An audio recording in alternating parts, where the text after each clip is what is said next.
ನಮಸ್ಕಾರ ವೀಕ್ಷಕರೇ, ನಿಮ್ಮ ನೆಚ್ಚಿನ ಕಾರ್ಯಕ್ರಮ ಗೃಹಿಣಿ ಗೃಹ ಜೊತೆಗೆ ನಿಮಗೆಲ್ಲ ಆತ್ಮೀಯ ಸ್ವಾಗತ. ಈ ದಿನ ನಮ್ಮೊಂದಿಗೆ ಮಾತುಕತೆಗೆ ಬಂದಿದ್ದಾರೆ ಜಯಂತಿ ಎಂ ಭಟ್ ಇವರು. ಜಯಂತಿ ಮೇಡಮ್, ನಮ್ಮ ಕಾರ್ಯಕ್ರಮಕ್ಕೆ ನಿಮಗೆ ಸ್ವಾಗತ. ನಮಸ್ಕಾರ. ಮೊದಲಿಗೆ ನಿಮ್ಮ ಪರಿಚಯ ನಮ್ಮ ವೀಕ್ಷಕರಿಗಾಗಿ. ನನ್ನ ಹೆಸರು ಜಯಂತಿ ಎಂ ಭಟ್ ಅಂತ. ಆರೂರಿನಲ್ಲಿ ಬ್ರಹ್ಮವರದ ಹತ್ರ ಹಳ್ಳಿ ನಮ್ಮದು. ತಂದೆ ಮಂಜುನಾಥ್ ರಾವ್, ತಾಯಿ ಸುಶೀಲಮ್ಮ ಅಂತ. ಅಪ್ಪನಿಗೆ ಒಳ್ಳೆ ಕೆಲಸ ಹೇಳಿ ಏನಿರಲಿಲ್ಲ, ಹೋಟೆಲ್ನಲ್ಲೆಲ್ಲ ಉದ್ಯೋಗ ಮಾಡ್ತಾಯಿದ್ರು, ಪರೂರಿನಲ್ಲೇ ಜಾಸ್ತಿ ಇರ್ತಾಯಿದ್ರು. ನನ್ನ ಅಮ್ಮ ನಮ್ಮನ್ನೆಲ್ಲ ಸಾಕಿ ಸಲಹಿದ್ದು, ಶಾಲೆ ಕಳಿಸಿದ್ದು ಎಲ್ಲ ಅಮ್ಮ. ಅವರು 2ನೇ ಕ್ಲಾಸ್ ಮಾತ್ರ ಓದಿದ್ದು. ಆದರೂ ಮಕ್ಕಳು ತುಂಬ ಓದಬೇಕಂತ ಆಸೆ. ಹಟ್ಟಿ ತುಂಬ ದನಗಳನ್ನು ಸಾಕಿ ಡೈರಿಗೆ ಹಾಲನ್ನು ಕೊಟ್ಟು ಅದರ ಉತ್ಪತ್ತಿಯಿಂದ ನಮ್ಮನ್ನು ಬೆಳೆಸಿ SSLC ಶಾಲೆ ಓದಿಸಿದ್ದಾರೆ. ನಮ್ಮ ಹಳ್ಳಿಯಲ್ಲಿ ಯಾರು 7ನೇ ಕ್ಲಾಸ್ನ ನಂತರ ಕಳಿಸ್ತಿರ್ಲಿಲ್ಲ ಶಾಲೆಗೆ. ಎಲ್ಲ ಹುಲ್ಲು ತರಲಿಕ್ಕೆ ದನಗಳಿಗೆ, ಎಲ್ಲರೂ ದನ ಸಾಕೋದು ಜಾಸ್ತಿ ಹಳ್ಳಿ ಅಲ್ವಾ. ಹಾಗೆ ನಮ್ಮನ್ನು ಹಾಗೆ ಮಾಡದೆ ಹೈಸ್ಕೂಲಿಗೆ ಕಳಿಸಿದ್ದಾರೆ, ಓದಬೇಕು ಮಕ್ಕಳು ಅಂತ. 7th ನಂತರ ನಾನು ಅಜ್ಜಿ ಮನೆಗೆ ಬಂದೆ. ಹತ್ರ ಶಾಲೆ ಇತ್ತು. SSLC ತನಕ ಅಲ್ಲಿ ಓದಿದೆ.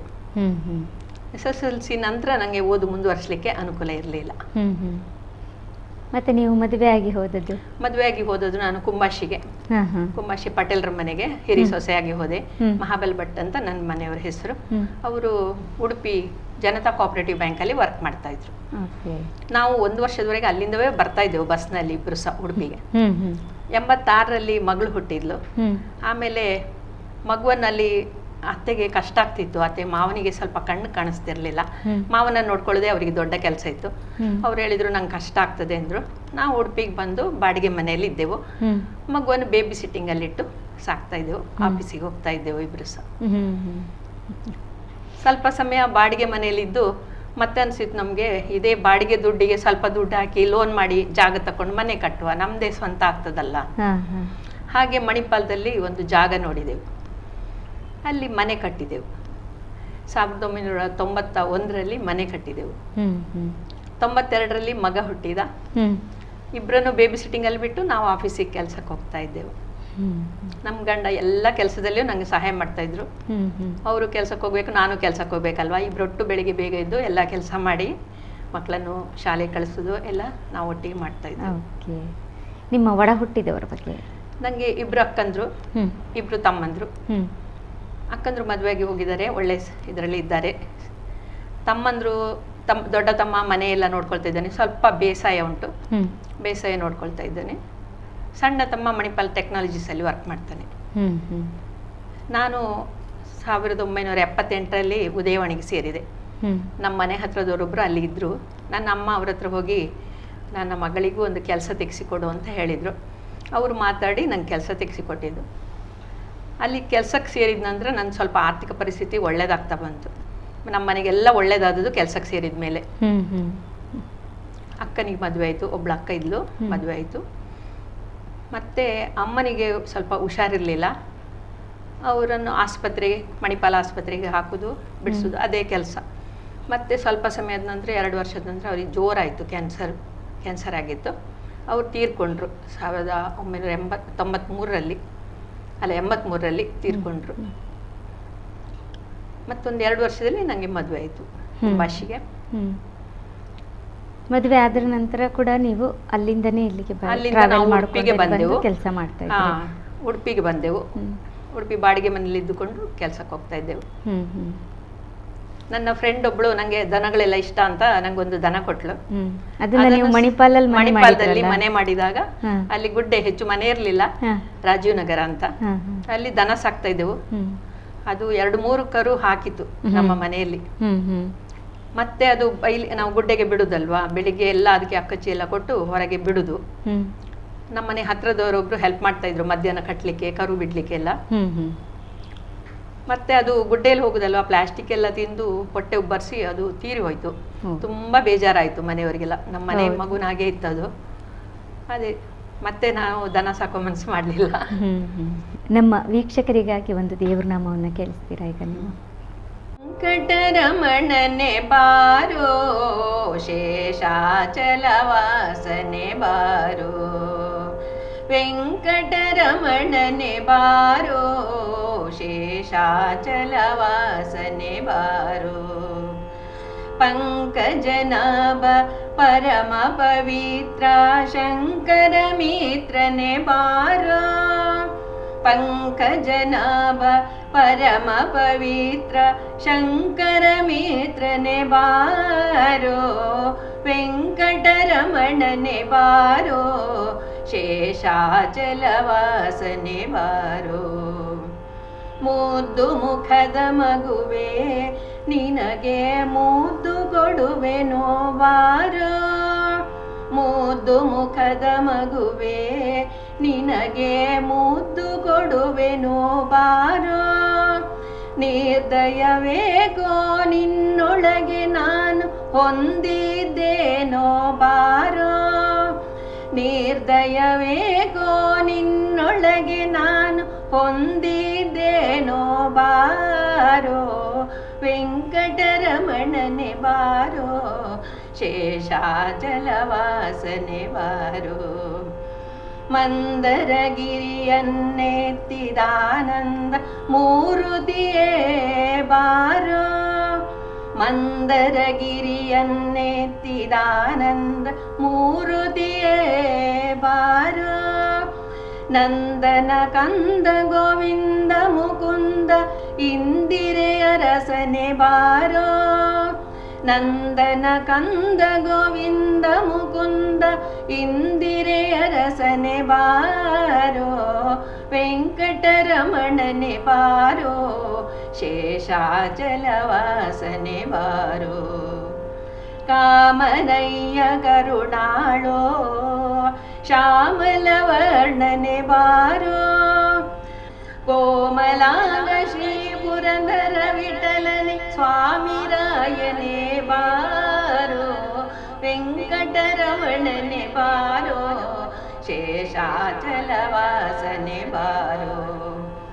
ಪಂಕಜನಾಭ ಪರಮ ಪವಿತ್ರ ಶಂಕರ ಮಿತ್ರನೆ ಬಾರೋ. ಪಂಕಜನಾಭ ಪರಮ ಪವಿತ್ರ ಶಂಕರ ಮಿತ್ರನೆ ಬಾರೋ. ವೆಂಕಟರಮಣನೆ ಬಾರೋ. ಶೇಷಾಚಲವಾಸನೆ ಬಾರೋ. ಶೇಷಾಚಲವಾಸನೆ ಬಾರೋ. ಶೇಷಾಚಲವಾಸನೆ ಬಾರೋ. ತುಂಬ ಇಂಪಾಗಿ ಹಾಡಿದಿರಿ. ಈಗ ನೀವು ಸಂಗೀತವನ್ನು ಯಾವ ವಯಸ್ಸಿನಲ್ಲಿ ಯಾರ ಹತ್ರ ಕಲೀಲಿಕ್ಕೆ ಆರಂಭ ಮಾಡಿದ್ರಿ? ನಾನು ನನ್ನ 45ನೇ ವರ್ಷದ ನಂತರ ಮಕ್ಕಳನ್ನು ಕಲಿಸುವಾಗ ನಾನು ಕಲೀಲಿಕ್ಕೆ ಶುರು ಮಾಡಿದ್ದು. ನಮ್ಮ ಮನೆ ಹತ್ರ ಯಶೋಧ ಮೇಡಮ್ ಅಂತ ಇದ್ದಾರೆ. ಅವರು ಪಿಟೀಲು ಮಂಜುನಾಥಯ್ಯನವರ ಶಿಷ್ಯೆ. ಅವರು ನಮ್ಮ ಏರಿಯಾದಲ್ಲಿ ಎಲ್ಲರನ್ನು ಮನೆಗೆ ಕರೆದು ಉಚಿತವಾಗಿ ಸಂಗೀತ ಹೇಳಿಕೊಡ್ತಾ ಇದ್ರು. ನನ್ನ ಮಗಳು ಎಲ್ಲ ಅಲ್ಲಿ ಸೀನಿಯರ್ ಮಾಡ್ತಾ ಇದ್ರು. ಅವರನ್ನು ಕರ್ಕೊಂಡು ಬರುವಾಗ ನಂಗೂ ಆಸೆ ಆಯ್ತು ಕಲಿಬೇಕು ಅಂತ. ನಂಗೂ ಹೇಳಿಕೊಡ್ಲಿಕ್ಕೆ ಶುರು ಮಾಡಿದ್ರು ಅವರು. ನಾನು ಕೂಡ ಅವರೊಟ್ಟಿಗೆ ಸೀನಿಯರ್ ಮಾಡಿದೆ.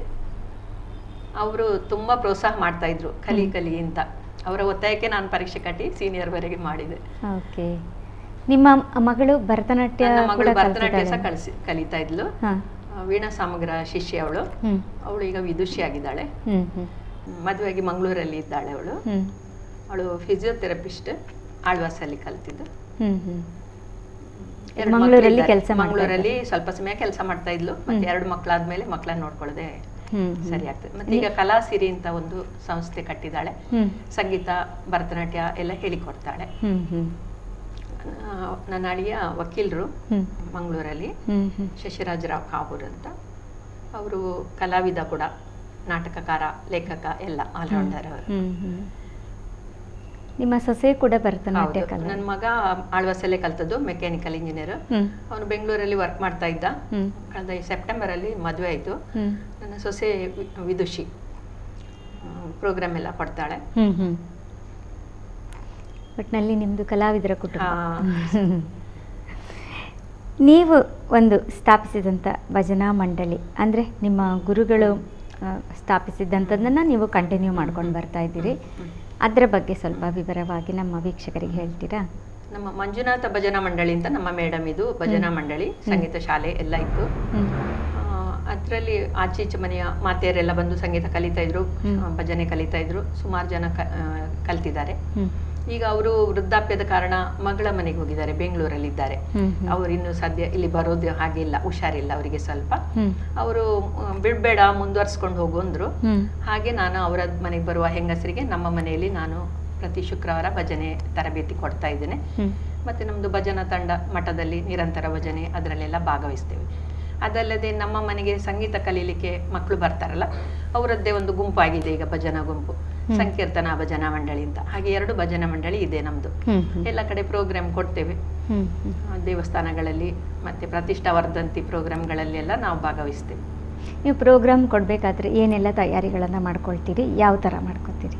ಈಗೆಲ್ಲ ಭಜನೆ ಪ್ರಾಕ್ಟೀಸ್ ಕೊಡ್ತೇವೆ, ಎಲ್ಲರೂ ಒಟ್ಟಾಗಿ ತಬ್ಲಾದೊಟ್ಟಿಗೆ ಎಲ್ಲ ಪ್ರಾಕ್ಟೀಸ್ ಕೊಡ್ತೇವೆ, ಕರ್ಕೊಂಡು ಹೋಗ್ತೇವೆ ಅಷ್ಟೇ. ಅಲ್ಲ, ಯೂನಿಫಾರ್ಮ್ ಒಂದಿರುತ್ತೆ, ಯೂನಿಫಾರ್ಮ್ ಇರ್ತದೆ, ನಮ್ಮದು ಯೂನಿಫಾರ್ಮ್ ಇದೆ, ಮಕ್ಕಳಿಗೆ ಸಹ ಯೂನಿಫಾರ್ಮ್ ಇದೆ, ಉದ್ದ ಲಂಗ ಬ್ಲೌಸು ಎಲ್ಲ. ಮಠಕ್ಕೆ ಬೇಕಾದ ಹಾಗೆ ಯೂನಿಫಾರ್ಮ್ ಹೊಲಿಸ್ಕೊಂಡಿದ್ದೇವೆ, ಸೀರೆ ತೆಕ್ಕೊಂಡಿದ್ದೇವೆ, ಎಲ್ಲ ಅವರವರೇ ತಗೊಂಡಿದ್ದಾರೆ ಎಲ್ಲ ಇಂಟ್ರೆಸ್ಟ್ ಅಲ್ಲಿ. ಸಮಯವನ್ನು ಹೇಗೆ ಹೊಂದಿಸ್ಕೊತೀರಿ? ಯಾಕೆಂದ್ರೆ ಒಬ್ಬೊಬ್ಬರಿಗೆ, ಈಗ ನೀವು ಟೀಮಲ್ಲಿ ಹೋಗುದು, ಎಷ್ಟು ಜನ ಇರ್ತೀರಿ ಅದರಲ್ಲಿ? ನಾವು ಟೀಮಲ್ಲಿ ಒಂದು 10-12 ಜನ ಅಂತೂ ಇರ್ತೇವೆ. ಅಷ್ಟು ಜನರ ಸಮಯ ಒಂದು ಗೂಡಿ ಹೆಚ್ಚಾಗಿ ನಮಗೆ ಸಾಯಂಕಾಲ ಸಿಗ್ತದೆ ಪ್ರೋಗ್ರಾಮ್ಗಳೆಲ್ಲ. ಎಲ್ಲ ಕೆಲಸಕ್ಕೆ ಹೋಗೋರು, ಶಾಲೆಗೆ ಬೇಕಲ್ವಾ? ಪ್ರಾಕ್ಟೀಸ್ಗೆ ನಮ್ಮ ಮನೆಗೆ ಬರ್ತಾರೆ. ವಾರದ ಸಂಜೆ ಹೊತ್ತಿನಲ್ಲಿ ನಾವು ಪ್ರಾಕ್ಟೀಸ್ ಮಾಡ್ತೇವೆ. ಶಾಲೆ ಬಿಟ್ಟು ಬಂದು ಮಕ್ಕಳು ಬರ್ತಾರೆ ಮನೆಗೆ, ಎಲ್ಲ ಒಟ್ಟು ಸೇರಿ ಪ್ರಾಕ್ಟೀಸ್ ಮಾಡ್ತೇವೆ. ಈಗ ನೀವು ನಿಮ್ಮ ಗುರುಗಳು ಸ್ಥಾಪಿಸಿದಂತ ಸಂಸ್ಥೆ ಅದನ್ನೇ ಕಂಟಿನ್ಯೂ ಮಾಡ್ತಿದ್ರೆ ಅಥವಾ ನೀವೇ ಬೇರೆ ಮಾಡ್ಕೊಂಡಿದ್ದೀರಾ? ಅದು ಇದೆ, ನಮ್ಮದು ಬೇರೆ ಇದೆ. ಹೌದಾ? ಮಂಜುನಾಥ ಭಜನಾ ಮಂಡಳಿ ಮೇಡಮ್ ಇದು. ಅದನ್ನು ಈಗ ಸದ್ಯಕ್ಕೆ ನಾನೇ ಮುಂದುವರ್ಸ್ಕೊಂಡು ಹೋಗ್ತಾ ಇದ್ದೇನೆ. ಬೇರೆ ಯಾರು ಅಷ್ಟು ಸಮಯ ಅವಕಾಶ ಸಿಗುವವರು ಯಾಸ ಇಲ್ಲ. ನಾನೀಗ ಫ್ರೀ ಆಗಿದ್ದೇನೆ. ಆಫೀಸು ರಿಟೈರ್ಡ್ ಆಯ್ತು, 2016ರಲ್ಲಿ ರಿಟೈರ್ಡ್ ಆಗಿದ್ದೇನೆ. ಈಗ ಮನೆಯಲ್ಲಿ ಫುಲ್ ಭಜನೆ ಕ್ಲಾಸು, ಸಂಗೀತ ಕ್ಲಾಸು ಎಲ್ಲ ಮಾಡ್ತೇನೆ. ವರ್ಷಕ್ಕೊಂದು 5-6 ಜನ ಪರೀಕ್ಷೆ ಕೂತ್ಕೊಳ್ತಾರೆ, ಜೂನಿಯರ್ ಹಂತದವರೆಗೆ ನಾನು ಕಲಿಸ್ತೇನೆ. ಮತ್ತೆ ಮೇಡಮ್ ಹತ್ರ ಹೋಗ್ತಾ ಇದ್ರು, ಈಗ ಮೇಡಮ್ ಇಲ್ಲ ಆಗಿದೆ, ಮೇಡಮ್ ಅಲ್ಲಿದ್ದಾರೆ, ಈಗ ಆಗುದಿಲ್ಲ. ಮತ್ತೆ ನಾನು ಎಕ್ಸಾಮಿನರ್ ಆಗಿ ಹೋಗ್ತಾ ಇದ್ದೇನೆ ಒಂದು 6-7 ವರ್ಷದಿಂದ ಸಂಗೀತ ಪರೀಕ್ಷೆಗೆ. ಈಗ ಸಂಗೀತದಲ್ಲಿ ಖುಷಿ ಕೊಟ್ಟಿದೆ, ತುಂಬಾ ಜನ ಫ್ರೆಂಡ್ಶಿಪ್ ಆಗಿದೆ, ತುಂಬಾ ಜನರ ಒಳ್ಳೆ ಫ್ರೆಂಡ್ಶಿಪ್ ಆಗಿದೆ. ನಮ್ದೆಲ್ಲರಿಗೂ ಪರಿಚಯ ಆಗಿದೆ ಭಜನೆಯವರು ಅಂತ. ನೀವು ಹೆಚ್ಚಾಗಿ ಭಜನೆ ಕಾರ್ಯಕ್ರಮಗಳನ್ನ ಕೊಡೋದು ಉಡುಪಿ ಸುತ್ತಮುತ್ತ ದೂರ ಸಹ ಹೋಗಿದ್ದೇವೆ. ಕುಂದಾಪುರ, ಬಸ್ರೂರು, ಬಾರ್ಕೂರು, ಮತ್ತೆ ನಾವು ತಿರುಪತಿಗೆ ಸಹ ಹೋಗಿ ಬಂದೆವು ಮಕ್ಕಳನ್ನು ಕರ್ಕೊಂಡು. 15 ಜನರ ತಂಡ ವ್ಯಾನ್ ಮಾಡ್ಕೊಂಡು ತಿರುಪತಿಗೆ ಹೋಗಿದ್ದೆವು. ಮರೆಯಲಾರದ ಒಂದು ಅನುಭವ ನಮ್ಗೆ. ಮೆಟ್ಟಲು ಹತ್ತಿಕೊಂಡು ಹೋಗಿ ಭಜನೆ ಮಾಡ್ತಾ ತಿರುಪತಿ ದೇವರ ದರ್ಶನ, ಅಲ್ಲಿ ಡ್ಯಾನ್ಸು, ಕೋಲು ಕೃಷ್ಣ ಹಾಡಿಗೆ ಡ್ಯಾನ್ಸ್ ಮಾಡಿದ್ರು ನಮ್ಮ ಮಕ್ಕಳೆಲ್ಲ. ಅಲ್ಲೆಲ್ಲ ತುಂಬಾ ಖುಷಿ ಪಟ್ರು ಅದನ್ನ. ಮೆರವಣಿಗೆಯಲ್ಲೆಲ್ಲ ಹೋದೆವು, ತುಂಬಾ ಎಂಜಾಯ್ ಮಾಡಿದ್ರು ಮಕ್ಕಳೆಲ್ಲ. ಇನ್ನು ಹೋಗುವ ಅಂತ ಹೇಳ್ತಿದ್ದಾರೆ. ಎಷ್ಟು ದಿನದ ತಯಾರಿ ಮಾಡ್ಕೊಂಡ್ರಿ ನೀವು ಅಲ್ಲಿ ಅದಕ್ಕೆ? ಒಂದು 15 ದಿವಸ ನಾವು ಪ್ರಾಕ್ಟೀಸ್ ಮಾಡಿದ್ವು ಮನೆಯಲ್ಲೆಲ್ಲ. ಭಜನೆ ಪ್ರಾಕ್ಟೀಸು, ಡ್ಯಾನ್ಸ್ ಪ್ರಾಕ್ಟೀಸು ಎಲ್ಲ ಮಾಡ್ಕೊಂಡು, ಅದಕ್ಕೆ ಬೇಕಾದ ಯೂನಿಫಾರ್ಮು, ಡ್ರೆಸ್ಸು ಎಲ್ಲ ಹೊಂದಿಸ್ಕೊಂಡು ಹೋದೆವು. ಇನ್ನು ಏನೆಲ್ಲ ಗುರಿಗಳುಂಟು ನಿಮ್ಮ ಭಜನಾ ತಂಡದಲ್ಲಿ? ಹೀಗೆ ಭಜನೆ ಇಂಪ್ರೂವ್ ಮಾಡುವ ಆಲೋಚನೆ ಉಂಟು. ಕುಣಿತ ಭಜನೆ ಕೂಡ ನಮ್ಮ ಮಕ್ಕಳು ಮಾಡ್ತಾ ಇದ್ರು, ಎಲ್ಲರಿಗೂ ಇಷ್ಟ ಆಗ್ತಾ ಇತ್ತು, ಎಲ್ಲರೂ ಕರೀತಾ ಇದ್ರು ಕುಣಿತ ಭಜನೆಗೆ. ಈಗ ಕುಣಿತ ಭಜನೆ ಮಾಡ್ತಾ ಇದ್ದ ಮಕ್ಕಳೆಲ್ಲ ದೊಡ್ಡವರಾಗಿದ್ದಾರೆ, ಕೆಲ್ಸಕ್ಕೆ ಸೇರ್ಕೊಂಡಿದ್ದಾರೆ, ಕೆಲವರಿಗೆ ಮದುವೆ ಆಗಿದೆ. ಹಾಗಾಗಿ ಈಗ ಸ್ವಲ್ಪ ಕೊರೋನಾ ಸಹ ಬಂತಲ್ಲ, ಹಾಗಾಗಿ ಎಲ್ಲ ಸ್ಟಾಪ್ ಆಗಿದೆ. ಅದು ಭಜನೆ ಮಾತ್ರ ನಡೀತಾ ಇದೆ. ಓಕೆ, ಈಗ ಇನ್ನೊಂದು ದೇವರ ನಾಮ ನಮ್ಮ ವೀಕ್ಷಕರಿಗಾಗಿ ಹಾಡ್ತೀರಾ? ಜಗದ್ಪತಿಯ ತೋರಮ್ಮ ಲಕ್ಷ್ಮೀ ಕರುಣಾವ ಮಾಡಮ್ಮ, ಜಗದ್ಪತಿಯ ತೋರಮ್ಮ ಲಕ್ಷ್ಮೀ ಕರುಣಾವ ಮಾಡಮ್ಮ, ಅಗಗಳ ಕಳೆವ ಅಮೋಘ ದೇವನ ಭಕುತರ ಕಾವನ ಎಮ್ಮಯ ಜೀವನ, ಜಗದ್ಪತಿಯ ತೋರಮ್ಮ ಲಕ್ಷ್ಮೀ ಕರುಣಾವ ಮಾಡಮ್ಮ, ಮೃಗಲಾಂಚನವದನೆ ಮೃದು ಸರಸಿಜ ಸದನೆ, ಮೃಗಲಾಂಚನವದನೆ ಮೃದು ಸರಸಿಜ ಸದನೆ, ಹಗಲು ಇರುಳು ನಿನ್ನ ಸಂಯೋಗನ್ನ, ಹಗಲು ಇರುಳು ನಿನ್ನ ಸಂಯೋಗನ್ನ, ಅನಂತ ಭೋಗನ ಕಿರಿಯ ವೀರನ, ಜಗದ್ಪತಿಯ ತೋರಮ್ಮ ಲಕ್ಷ್ಮೀ ಕರುಣಾವ ಮಾಡಮ್ಮ, ಜಗದ್ಪತಿಯ ತೋರಮ್ಮ ಲಕ್ಷ್ಮೀ ಕರುಣಾವ ಮಾಡಮ್ಮ, ಭ್ರಮರ ಕುಂತಳೆ ಜಾಣೆ ಸುಮನ ಕೋಕಿಲ ಗಾನೆ ಭ್ರಮರ ಕುಂತಳೆ ಜಾಣೆ ಸುಮನ ಕೋಕಿಲ ಗಾನೆ ಕಮಲ ತುಳಸಿ ಮಣಿಹಾರನ್ನ ಕಮಲ ತುಳಸಿ ಮಣಿಹಾರನ್ನ ಜಗದಾಧಾರನ್ನ ದಶಾವತಾರನ ಜಗತ್ಪತಿಯ ತೋರಮ್ಮ ಲಕುಮಿ ಕರುಣಾವ ಮಾಡಮ್ಮ ಜಗತ್ಪತಿಯ ತೋರಮ್ಮ ಲಕುಮಿ ಕರುಣಾವ ಮಾಡಮ್ಮ ಅಜರ ಮರಣ ಸಿದ್ಧಿ ತ್ರಿಜಗದೋಳ್ ಪ್ರಸಿದ್ಧಿ ಅಜರ ಮರಣ ಸಿದ್ಧಿ ತ್ರಿಜಗದೋಳ್ ಪ್ರಸಿದ್ಧಿ ವಿಜಯ ವಿಠಲ ಶ್ರೀನಿವಾಸನ್ನ ವಿಜಯ ವಿಠಲ ಶ್ರೀನಿವಾಸನ್ನ ವಿಠಲನ್ನ ಶ್ರೀನಿವಾಸನ್ನ ವಿಜಯ ವಿಠಲ ಶ್ರೀನಿವಾಸನ್ನ ತಿರುವೆಂಕಟೇಶನ್ನ ಜಗದ ಪೋಷಣ ಜಗತ್ಪತಿಯ ತೋರಮ್ಮ ಲಕುಮಿ ಕರುಣಾವ ಮಾಡಮ್ಮ ಜಗತ್ಪತಿಯ ತೋರಮ್ಮ ಲಕುಮಿ ಕರುಣಾವ ಮಾಡಮ್ಮ ಅಗ್ಗಗಳ ಕಳೆವ ಅಮೋಘ ದೇವನ ಬಕುತರ ಕಾವನ ಎನ್ನಯ ಜೀವನ ಜಗತ್ಪತಿಯ ತೋರಮ್ಮ ಲಕುಮಿ ಕರುಣಾವ ಮಾಡಮ್ಮ ಕರುಣಾವ ಮಾಡಮ್ಮ. ಇಂಪಾಗಿ ಹಾಡಿದ್ದೀರಿ. ಇಷ್ಟು ವಯಸ್ಸಾದರೂ ಕೂಡ ನೀವು ಆ ಕಂಠವನ್ನು ಅದೇ ರೀತಿ ಕಾಪಾಡ್ಕೊಂಡು ಬಂದಿದ್ದೀರಿ. ಹಾಗೆ ಈಗ ನಿಮ್ಮ ಒಂದು ಕೆಲಸದ ಸಮಯದಲ್ಲಿ, ಅಂದರೆ ಉದಯವಾಣಿ ಪತ್ರಿಕೆಯಲ್ಲಿ ನೀವು ಕೆಲಸ ಮಾಡ್ತಾ ಇದ್ರಿ ಅಂತ ಹೇಳಿದ್ರಲ್ಲ, ಅಲ್ಲಿಯ ಒಂದು ಅನುಭವಗಳನ್ನು ನಮ್ಮ ವೀಕ್ಷಕರೊಂದಿಗೆ ಹಂಚಿಕೊಳ್ಬೋದಾ? ನಾನು 1978ರಲ್ಲಿ ಉದಯವಾಣಿ ಆಫೀಸಿಗೆ ಕೆಲಸಕ್ಕೆ ಸೇರಿದೆ. ಕನ್ನಡ ಟೈಪಿಸ್ಟ್ ಆಗಿ. ನಾನು ಕನ್ನಡ ಟೈಪಿಂಗು ಇಂಗ್ಲೀಷ್ ಎಲ್ಲ ಕಲ್ತಿದ್ದೆ. ಅಕ್ಕನ ಮನೇಲಿ ಇದ್ದೆ, ಅಲ್ಲಿ ಎಲ್ಲ ಕಲ್ತಿದ್ದೆ. ಅದರಿಂದ ನಂಗೆ ಕೆಲಸ ಸಿಕ್ತು ಬೇಗದಲ್ಲಿ. ಇಂಟರ್ವ್ಯೂ ಇಲ್ಲ, ಏನಿಲ್ಲ. ನಮ್ಮ ಊರಿನವರು ಹೇಳಿದ್ನಲ್ಲ, ಗುರುರಾಜರಾವ್ ಅಂತ, ಅವರ ಮಾತಿನ ಮೇರೆಗೆ ನನಗೆ ಕೆಲಸ ಸಿಕ್ತು. ಆಫೀಸ್ನಲ್ಲಿ ಎಲ್ಲರೂ ತುಂಬಾ ಸಹಕಾರ ಕೊಟ್ಟಿದ್ದಾರೆ. ಎಲ್ಲರಿಗೂ ಎಲ್ಲ ಕೆಲಸಗಳನ್ನು ಕಲಿಸಿಕೊಟ್ಟಿದ್ದಾರೆ. ನಮ್ಮ ಡಿಪಾರ್ಟ್ಮೆಂಟ್ ಅಲ್ಲಿ ಕೂಡ ಎಲ್ಲರೂ ಒಳ್ಳೆ ಸಹಕಾರ ಕೊಟ್ಟಿದ್ದಾರೆ. ತುಂಬಾ ಪ್ರೋತ್ಸಾಹ ಕೊಟ್ಟಿದ್ದಾರೆ ಕೆಲಸ ಮಾಡೋದ್ರಲ್ಲಿ. ಚೆನ್ನಾಗಿ ನೋಡ್ಕೊಂಡಿದ್ದಾರೆ ಎಲ್ಲರೂ ಸಹ. ಮತ್ತೆ ನಮ್ಮದು ವಾರ್ಷಿಕೋತ್ಸವ ಅಂತ ಹೇಳಿ ಬಂದಾಗ ಎಲ್ಲ ಕಲ್ಚರಲ್ ಆಕ್ಟಿವಿಟೀಸ್ ಅಲ್ಲೆಲ್ಲ ಭಾಗವಹಿಸುವ ಹಾಗೆ ಕೇಳ್ಕೊಂಡಿದ್ರು.